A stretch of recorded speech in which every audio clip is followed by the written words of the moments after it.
Longarone Calcio, San Biagio di Callalta, Pro Roncade erano avversari storici nella stagione calcistica 1962-63.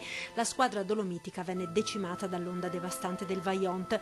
Si intreccia alla storia della tragedia il calcio. Quel 9 ottobre del 63 era un mercoledì, giornata di Coppa dei Campioni. In campo il Real Madrid, più grande di sempre. Tutti sono davanti alla TV nei bar. A Longarone scendono anche dalle frazioni più a monte per vedere la partita. Moriranno quasi tutti, 1910 vittime, uomini, donne, 487 bambini, tra loro anche il capitano del Longarone e 5 giocatori. Gli altri abitavano in Cadore. Franco Di Biasio è l'unico di Longarone sopravvissuto. Io lì nella tragedia ho perso tutto, i genitori, una sorella di 11 anni, e mi sono salvato perché ero a scuola a Conegliano, facevo l'enologia. Partivo il lunedì, tornavo il sabato, questo era un po'.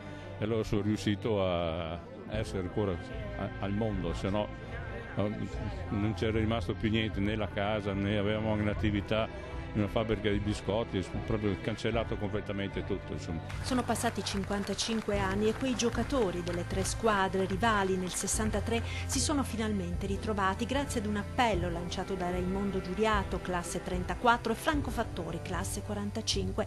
Ad ottobre la partita della memoria, ora a San Biagio il momento del ricordo. Anch'io ho avuto dei parenti, degli amici del mio paese che purtroppo sono rimasti nella catastrofe, e questo nell'insieme del calcio anche ho rinnovato la memoria di questi ragazzi che conoscevo. Di qui il messaggio ai giovani di oggi con i sindaci delle 3 comunità. Emozioni forti, soprattutto anche quando si conoscono i numeri e sappiamo che oltre 500 bambini in quella tragedia hanno perso la vita. Che ricorda quello che è stata una tragedia immane che ha visto lasciare sul campo letteralmente anche la vita di alcuni giovani calciatori, giovanissimi calciatori, che adesso vivono estremamente nel cuore di coloro che li hanno ricordati in queste giornate. Ci ha portato grandissime emozioni perché ci ha fatto tornare indietro di oltre 55 anni, ma ci dimostra che lo sport è vita